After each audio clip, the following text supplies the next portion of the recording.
Bueno, ante todo, un saludo muy especial y cordial a todos los hermanos allí en Tarija, muy queridos por supuesto en Bolivia, y hermanos de diferentes lugares de Argentina que nos están acompañando, hermanos queridos realmente de diferentes provincias, y muy especialmente Alberto, un gran amigo allí en New Jersey, y también allí de Paraguay, del SEBI, que nos están acompañando desde Asunción.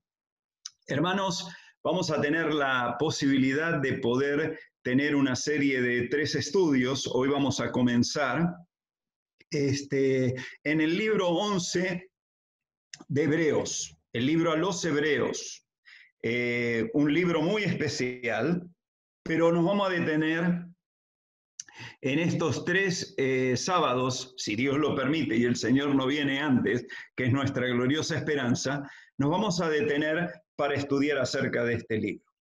Y especialmente el tema central que vamos a ver, como ustedes lo tienen allí, es la fe revelada escrituralmente, lo que la Biblia nos presenta en relación a la fe. Así que lo primero que vamos a hacer es tratar de dar una introducción al libro de Hebreos, porque algunos no tienen claridad de qué se trata. ¿Por qué Hebreos?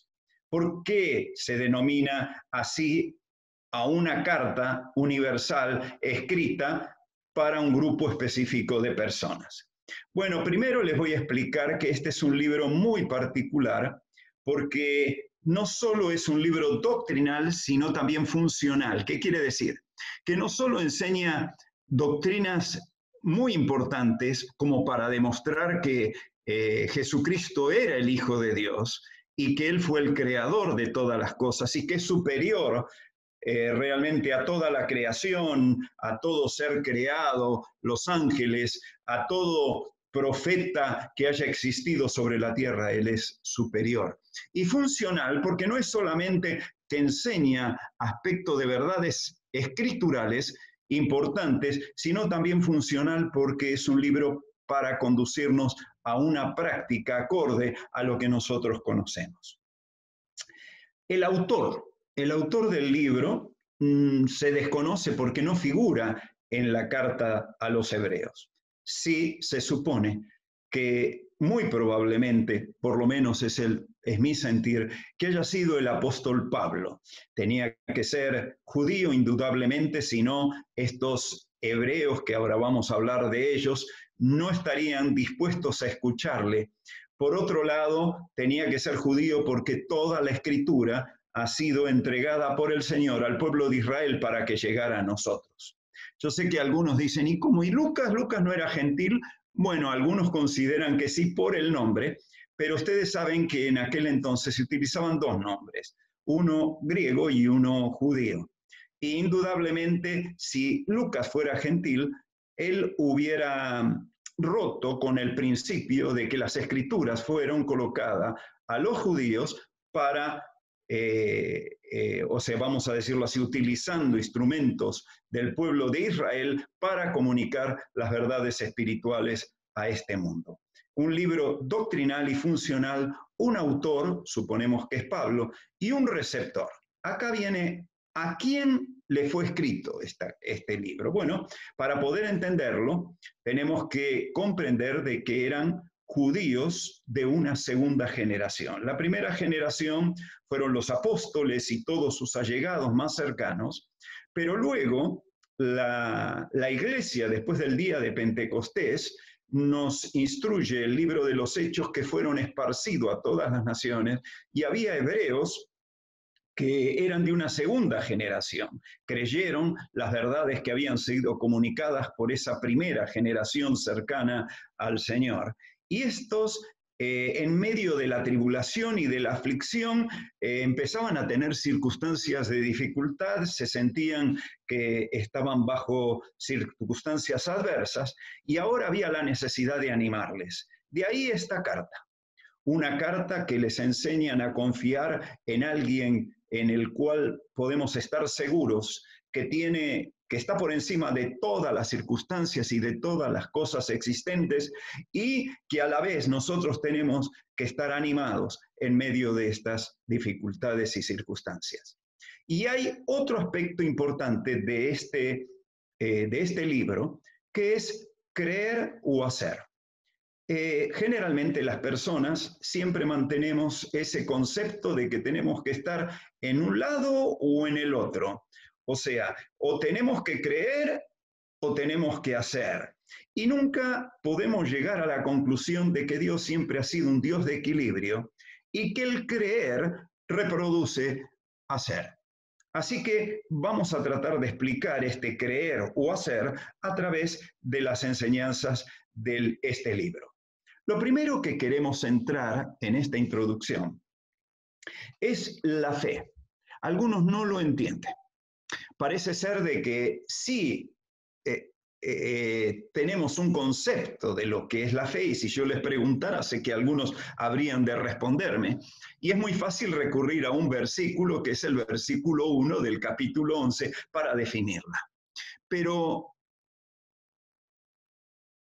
yo quiero hoy entrar un poquito, ahondar un poquito más en esto, la fe para salvación. Yo no sé si todos van a estar de acuerdo, pero yo les digo que la Biblia enseña que Dios propuso dos formas por medio de las cuales se puede alcanzar la vida eterna ante su persona. Tú me decís, ¿cómo? ¿Hay dos formas para poder llegar a la eternidad? Bueno, sí, solo que la primera de ellas, aunque algunos no quieran comprenderlo, es por medio de las obras. Y algunos dicen, no, eso no puede ser así. Sí, porque Dios estableció que si alguien cumpliera toda la ley en una forma perfecta, podría vivir. El Antiguo Testamento, especialmente en la dispensación de la ley, ¿no es cierto? Dice, si cumplieres la ley, vivirás. Si fuese posible, como tienen allí, cumplir con la perfección de obras, Dios le aceptaría. Pero lamentablemente nadie puede lograr el cumplimiento de toda la ley, porque el que infringe un solo punto de la ley se hace transgresor ¿de qué? De todos, o sea que todos los hombres son pecadores porque todos han infringido algún punto de la ley. Por lo tanto, este medio no es posible a nadie. Hubo una sola persona que pudo cumplir perfectamente toda la ley. Y esa fue la persona de Jesucristo. Por eso nos puede representar delante del Padre. Y por eso es la persona que Dios ha establecido como medio por el cual podemos llegar a Él. Entonces, aquí entra la segunda forma de poder obtener la salvación eterna. Es llegar a Dios por medio de la fe. La fe en Dios. La fe es parte integral en el plan de salvación. Desde el principio, desde Adán y Eva en adelante, la fe tiene que ser un elemento esencial para poder agradar a Dios, para poder llegar a Él. Dos, Dios siempre, como dice aquí, estableció un camino o el camino de la fe para todos sus seguidores. No hay otro medio por el cual podamos acercarnos a quién, a Dios. Así que el tema central que va a ser el estudio de estas tres series de estudios es la fe revelada escrituralmente, y solo nos vamos a detener en el capítulo 11 del libro a los Hebreos. Lo primero que vamos a ver, no sé si podremos abarcar todos los puntos, iremos hasta donde se pueda y seguiremos en la próxima, es la fe definida conceptualmente. Esto es lo primero que vamos a considerar. Definida conceptualmente, después vamos a verla percibida históricamente, después comprendida creacionalmente y recibida divinalmente. Espero que puedan conservar en sus mentes eso, definida conceptualmente, percibida históricamente, comprendida creacionalmente y recibida divinalmente. Ahora, hermanos, yo voy a introducirme precisamente en lo que tiene que ver con la fe definida conceptualmente.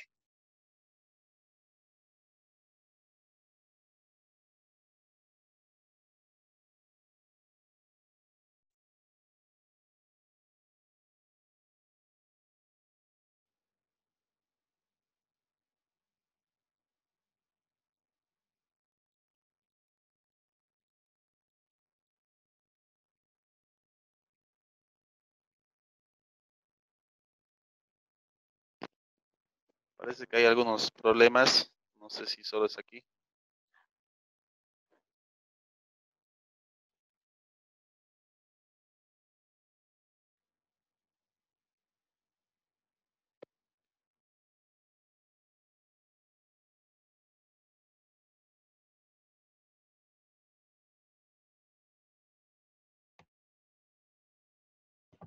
Hola, se cortó, ¿no? ¿Se escucha? ¿Alguno que me haga una seña? Sí se escucha. Bien, bien, bien. Entonces sigamos con la presentación. Perdón, pero el Internet no juega malas pasadas, ¿eh? La fe se apoya en un fundamento y el fundamento es ¿quién? Es Cristo. Esto no hay duda, ¿no es cierto? Nosotros no podemos apoyarnos en otra cosa porque nadie puede poner otro fundamento que el que está puesto, el cual es Jesucristo, dice 1 Corintios 3. Así que tenemos un fundamento sobre el cual nosotros nos apoyamos. El fundamento de la fe viene por la persona de Jesucristo, pero por la palabra de Jesucristo. Jesucristo dijo, escudriñad las escrituras porque ellas hablan acerca de quién, de mí. Así que podemos confiar en su palabra porque su palabra nos habla de su persona. Son los dos fundamentos de nuestra fe. La palabra escrita y la palabra viva. El logos, el logos escrito que lo tenemos frente a nosotros en la Biblia y el fundamento de Cristo que es el logos viviente. ¿Se acuerdan en Juan? En el principio era el logos, el verbo era con Dios y el verbo era Dios, es la persona de Dios. Pero ¿dónde estaba escrito? En el logos escrito, en la palabra escrita. Spurgeon, un gran predicador de la antigüedad, fue muy sabio y dijo, no es la forma en que usted se aferra a Cristo lo que lo salva. No es ni siquiera la fe en Cristo lo que le salva, aun cuando la fe es el instrumento, sino que es la sangre y los méritos de Cristo, esto es lo que le salva. Si Cristo no hubiera muerto, si Cristo no hubiera derramado su sangre, si Cristo no hubiera resucitado al tercer día como el programa divino para ser salvo, ¿en quién íbamos a depositar la fe? El apóstol Pablo dijo en 1 Corintios capítulo 15, si Cristo no hubiese resucitado, vana es nuestra fe, vacía, no tiene contenido. Seríamos los más, dignos de conmiseración, porque hemos creído en algo que no tiene sustancia, que no tiene seguridad. Pero estamos apoyados sobre un fundamento que seguro. No es solo definir la teología de la fe, el estudio de Dios acerca de la fe, sino la manifestación práctica de ella. ¿Cómo aplicarla? ¿Cómo podemos confiar? El término fe, en el capítulo 11 del libro de los Hebreos, aparece mencionada 24 veces. Después ustedes la pueden leer. Y la idea principal allí es confiabilidad. Es lo opuesto a abandonar. Es el hecho de afirmarme o colocar el crédito de mi confianza sobre el no retirarme de lo que es la posibilidad de mi salvación. Fe es la respuesta del hombre a la fidelidad a todas las promesas otorgadas por el Señor Jesucristo. Ahí están los fundamentos de nuestra fe, porque la fe viene por el oír. Y el oír viene por la palabra de Dios. Y la palabra de Dios nos conduce a algo cristocéntrico, al Señor Jesucristo. El doctor Oswald Sanders, un gran siervo de Dios, él dijo, miren qué lindo, la fe le permite al alma creyente tratar al futuro como si fuera el presente. Y lo invisible, lo que no vemos, como si fuera ¿qué? Visible. O sea que la fe es el elemento indispensable para que tu alma considere aquella esperanza futura como si ya la pudieras como si la tuvieras hoy, como si fuera presente. Y aquello que tú no puedes ver ni percibir, como si hoy fuera tangible, visible y apropiada a nuestra vida. Los fundamentos de la fe, la palabra y la persona de Jesucristo. La fe ha sido instruida detalladamente, instruida en el sentido de haber sido enseñada en una forma detallada. ¿Cómo lo hizo? Bueno, y me permiten, voy a utilizar algunas palabras del griego. Lamentablemente tenemos que recurrir a ellas para entender el concepto. Porque aquí dice, fe es la certeza. Certeza. ¿Qué es la palabra certeza? Nosotros sabemos, más o menos tenemos el concepto, pero miren la palabra griega, hipóstasis. Hipóstasis es un término griego que se utiliza por un equivalente, un significado del ser o sustancia. Ser o sustancia es un término científico. La Biblia utiliza términos científicos. Significa todo lo contrario a una hipótesis. Por eso esta es hipóstasis. Es todo lo opuesto. Hipótesis es una teoría, una suposición, una posibilidad. Así que la palabra nuestra es que se apoya en hechos seguros, confiables. Por ejemplo, en química, esta palabra representaba para los griegos, cuando uno hacía un experimento, ¿no es cierto? Y hacía una prueba dentro de un tubo de ensayo para lograr un propósito, como por ejemplo ahora están tratando de lograr la vacuna para el virus, ¿no es cierto?, para el COVID, están haciendo experimentos y están haciendo pruebas y algunas son desechadas porque no han tenido resultados, pero cuando se encuentre justamente la que si quedó depositada en el fondo de aquel tubo de ensayo, esa es la sustancia que se estaba procurando, que se estaba buscando, esa es la real, esa es la que se quería. Y en esto consiste la fe, en haber encontrado la sustancia, la verdad, lo seguro. Qué linda palabra, ¿no? Y en esto de instruida detalladamente, esa palabra hipóstasis es upo, que significa bajo, bajo una posición o bajo un estado. Y si ponemos las dos justas, upo y éstasis, que es la posición o el estado, es como alguien que colocó debajo o se paró por sobre o debajo, indicando que estamos apoyados sobre un fundamento que es seguro. Hemos colocado un fundamento seguro sobre el cual nosotros hemos depositado nuestra confianza. Vos me decís, ¿cómo es esto, Manolo? Depósito de confianza. Sencillo. Algunos han viajado en avión, supongo yo. Ahora, cuando alguien viaja en avión, es una experiencia. Pero hay muchos de los que están aquí y que están escuchando el tema que nunca han viajado en un avión. Probablemente, siempre los hay. Ya habrá oportunidad. Pero lo increíble de esto es que si yo le preguntara a los que nunca han viajado si el avión vuela, me van a decir, por supuesto que vuela. Y yo le digo, ¿y cómo sabes que vuela? ¿Y por qué?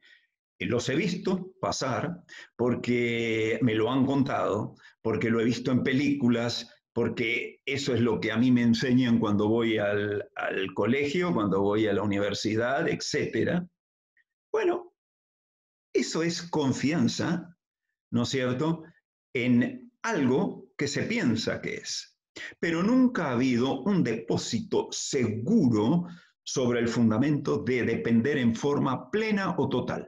Es diferente cuando tú subiste al avión, el avión despegó y estás en total dependencia de lo que haga el piloto y tú estás entonces dependiendo que aquello que creías intelectualmente ahora lo estás aplicando en una forma cierta en tu vida. Qué gran verdad, ¿no?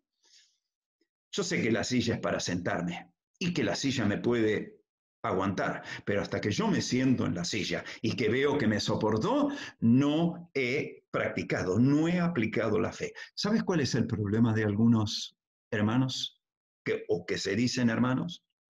El hecho de que asisten a la iglesia, de que tienen su Biblia, que han nacido en una familia cristiana, pero nunca han hecho un depósito de fe seguro, propia, en la que tienen intelecto, pero no tienen la aplicación de esa fe. Ahora, hay una gran variedad de significados y de aplicaciones en estar parado sobre el fundamento. Yo solo se los paso así rápidamente. En Hebreos capítulo 11:1 es referido a las promesas del Evangelio, de aquello que las buenas nuevas que Dios nos ha dado son seguras y estamos apoyados allí. En Hebreos 1:3 es referido a la esencia. No lo voy a explicar ahora porque lo vamos a tratar después. Y en Hebreos 3:14 es referido a la realidad de la confesión o de la profesión del Hijo de Dios, la seguridad en lo que ha hecho su depósito, como hemos hablado de subir ¿dónde? Al avión y experimentar personalmente que aquello en lo cual he creído y en lo cual me he sometido, puedo tener plena seguridad y confianza. En instruida detalladamente, tenemos la segunda palabra, porque una era certeza. Después la ¿qué? La fe, la certeza de lo que se espera. Después vamos a hablar. Pero dice la convicción de lo que no se ve. Ahora quiero tratar la otra palabra, convicción. Parece que certeza y convicción son lo mismo. Y en cierta manera están muy relacionadas en nuestra comprensión o intelecto. Pero convicción es una palabra diferente en el griego, elenchos.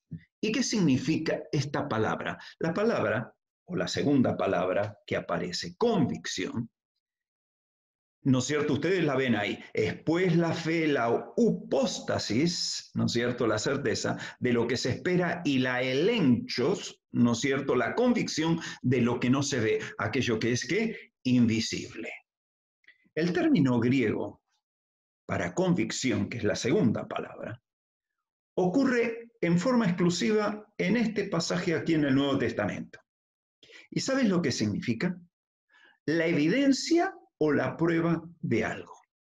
No es un término, ¿no es cierto?, científico como lo fue certeza. ¿Se acuerdan? Él tuvo y haber encontrado esa certeza, aquello que se buscaba, ¿no es cierto?, aquella realidad en la que se estaba buscando.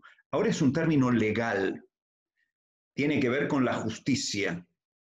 Y en ese término legal significa la evidencia. ¿Qué quiere decir la evidencia? Cuando hay un juicio y se presenta la defensa y se presenta la acusación, ¿no es cierto?, la fiscal para elevar el juicio, cada una de las dos partes tienen que elevar las pruebas, una para defender, la otra para acusar. ¿Y qué significa evidencia? Es algo que se presenta ante el tribunal para probar la veracidad del caso, ya sea que no lo hizo o que realmente es culpable. Comunica la idea de traer adelante, ¿no es cierto?, la evidencia que demuestra ciertamente la verdad. Aunque no ocurre en la justicia humana, sí lo ocurre en la justicia divina. Las pruebas indubitables, ¿no es cierto?, en las que podemos confiar en forma plena y total. Así que tenemos allí la palabra convicción. Se puede traducir convicción, como lo hemos visto, pero la fe no es solo convicción, sino obrar consecuentemente a lo que se cree. Por eso Santiago dijo que la fe sin obras es muerta. ¿Por qué? Porque una verdadera fe te lleva a confiar, pero ese confiar te lleva a una acción. Si ustedes están en los siguientes estudios que vamos a realizar, siempre la fe de los siervos de Dios fue demostrada por medio de sus obras. Y, hermanos, ¿tú has colocado la fe? Por eso el Señor dijo que por los frutos los conoceréis, porque alguien que ha hecho el depósito de fe tiene que manifestar que es una nueva criatura y que las cosas viejas pasaron y que todas son hechas nuevas. Tú me dices, entonces, ¿no se puede pecar? Sí, puedes pecar. puede haber la posibilidad de pecar. Para eso está la confesión. Y la confesión es realmente presentarme ante Dios en arrepentimiento, si ya eres hijo de Dios, ¿no es cierto? Y Él es fiel y justo para perdonar nuestros pecados y limpiarnos de toda maldad, porque estamos sobre un fundamento seguro. Y la aplicación de nuestra fe no es solo para salvación, sino para nuestro cotidiano vivir en plena dependencia de aquel en quien hemos depositado nuestra fe. Así que es muy importante la fe como depósito, pero también como el agente que va a desarrollar la posibilidad de obrar como Dios se agrada. Se ha encontrado este término en muchos papiros antiguos de los egipcios y significaba un título de propiedad. Es el mismo sentido que Pablo utiliza para el Espíritu Santo en 1 Corintios capítulo 1, 22, en 5, 5, en Efesios 1, 14, donde dice que hemos sido sellados con el Espíritu Santo de la promesa, que son las arras, la garantía, el título de propiedad que garantiza que somos posesión ¿de quién? De Dios. Por eso, convicción es estar seguros. Pablo dijo, examinaos si estáis en la fe. Porque podemos ser hombres de fe intelectuales y no realmente de la fe genuina, de la fe salvadora. Después vamos a hablar otro poquito al respecto. La garantía o la evidencia de aquello que no vemos. ¿Tú ves el cielo? No lo vemos. ¿Tú ves la ciudad o las moradas celestiales que Cristo fue a preparar? No lo vemos. ¿Tú crees que vamos a pasar en un tribunal de Cristo? No lo vemos. ¿Tú crees que Dios va a venir a buscar a los suyos? No lo vemos.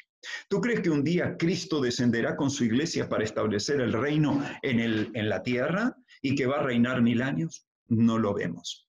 ¿Tú ves que estos cielos dejarán de ser y por el medio del poder de sus palabras serán hechos nuevamente los nuevos cielos y la nueva tierra? No lo vemos. Y si te traslado al pasado y tú dices, tú has visto a través de tus ojos que los cielos y la tierra fueron hechos por medio de su palabra, no lo hemos visto, pero la fe te asegura que el pasado pueda ser tu presente y que el futuro pueda ser tu presente también. Continúo. La garantía o evidencia de lo que no se ve, asimismo como con tu vista física, es el sentido que nos da convicción de este mundo material que tocamos, que vemos. La fe es el elemento que nos da la convicción invisible de un mundo espiritual en el cual hemos creído. ¿Cómo está tu fe, joven? ¿Cómo está tu fe, adulto? ¿Cómo está tu fe, niño, si has confiado en él? Ahora, la fe, dijo el hermano Derby, es uno de los que inició el movimiento de los hermanos libres, de los hermanos de los Plymouth Brothers, allí en Inglaterra. Y él dijo, ahora la fe es la sustanciación, dar sustancia de las cosas que se esperan. La sustancia, ¿se acuerdan en el tubo de ensayo? Es la realidad conseguida de las cosas que se esperan, de lo inaccesible, lo inasequible, aquello que yo no podría llegar por mis medios. Y la convicción, la garantía, ¿se acuerdan? La palabra elenchos, la prueba indubitable que muestra que es veraz de las cosas que nosotros no vemos, aquellas que son invisibles. Tomo 5 minutos más y aquí terminamos. La fe percibida históricamente. La fe percibida históricamente. Hebreos 11:2. Dice, porque por ella, por la fe, alcanzaron buen testimonio. ¿Quién? Los antiguos. Y si los antiguos alcanzaron buen testimonio, tú que estás hoy presente, también puedes alcanzar ese testimonio. Así que aquí él toma un ejemplo del pasado, por eso toda esa lista de hombres y mujeres de fe, después le animo a leerlo, el pasado fue un ejemplo de para nuestro presente, para tu vida, para mí. El ayer, el hoy y el mañana están motivados por esos testimonios, porque por ella alcanzaron buen testimonio los antiguos. La fe es algo común a los que van a ser citados en el capítulo 11 del libro de los Hebreos. Y ellos alcanzaron buen ¿qué? Testimonio. Ejemplos impresionantes de dedicación, de consagración. Aquellos que fueron receptores, a los cuales le fue escrita la carta a los hebreos cristianos que habían creído en Cristo, pero que estaban confusos en medio de toda esa persecución del pueblo de Israel sobre aquello que el nuevo camino que ahora predicaban, necesitaban testimonios seguros, fieles. Y estos ejemplos de la fe del capítulo 11 iba a sacarlos del desánimo, de la angustia, de la situación adversa que estaban pasando. Los antiguos, hombres y mujeres de diferentes épocas, con diferentes personalidades, de contextos completamente diferentes uno de los otros, de las distintas circunstancias y bajo diferentes administraciones de Dios, estaban dispuestos a colocar una fe segura. Por eso dice Hebreos 1:1 lo siguiente: Dios, habiendo hablado muchas veces y de muchas maneras, en otro tiempo, a los padres, por los profetas, hoy nos ha hablado por medio de su Hijo Jesucristo, el mayor profeta que podemos tener a nuestro alcance. La fe de ellos estaba apoyada, querido hermano y hermana, sobre una evidencia segura. Terminando, lo que vamos a ver la semana que viene es la fe comprendida creacionalmente. Pero no quiero terminar este estudio sin presentar tu corazón a Dios. Es probable que a lo mejor hay alguien escuchando que dice: yo no estoy seguro. Si yo muero, no sé dónde voy a ir. Si Cristo viniera hoy, como dicen, yo no sé si iría para encontrarme con Él. Yo no sé si mi destino es el infierno o es la presencia de Dios, no lo sé. Y quisiera estar seguro. Pues te digo que hay un fundamento que es seguro. Porque Jesús dijo: yo soy el camino, la verdad y la vida, y nadie viene al Padre si no es por mí. ¿Quieres hacer tu depósito en Él? Confía en que Él puede librarte de la condenación y puede limpiarte de todo pecado, que es lo que hace separación entre Dios y tu persona. No por obras, no puedes alcanzarlo, sino por medio de la fe y por su gracia otorgada en misericordia para que tú puedas ser salva o salvo. Pero el depósito de tu fe es tu responsabilidad. Dios ha concedido fe a todo hombre. El problema está dónde aplica esa fe. Esto lo vamos a ver después, porque algunos dicen: no, es que Dios, la fe es de Dios, así que Dios se la dio exclusivamente a los que Él quiere que vayan a ser salvos, a los otros no. Pues yo quiero decirte que la misericordia de Dios es no queriendo que ninguno perezca, sino que todos procedan al arrepentimiento. Es necesario que te arrepientas de tu pecado y que coloques tu fe en la persona de Cristo. ¿Quieres orar? En este momento dile: Dios, me arrepiento de mis pecados. Sé que merezco la condenación, pero Señor, sé que tú has venido a salvarme.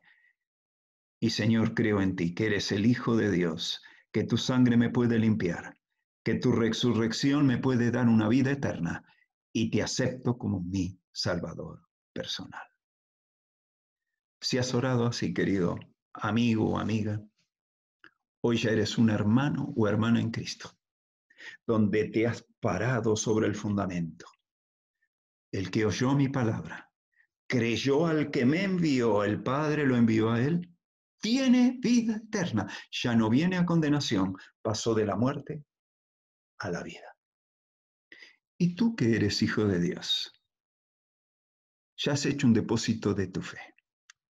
Sabes que estás segura tu eternidad, pero tu presente tiene que ser acorde con esa fe que has depositado.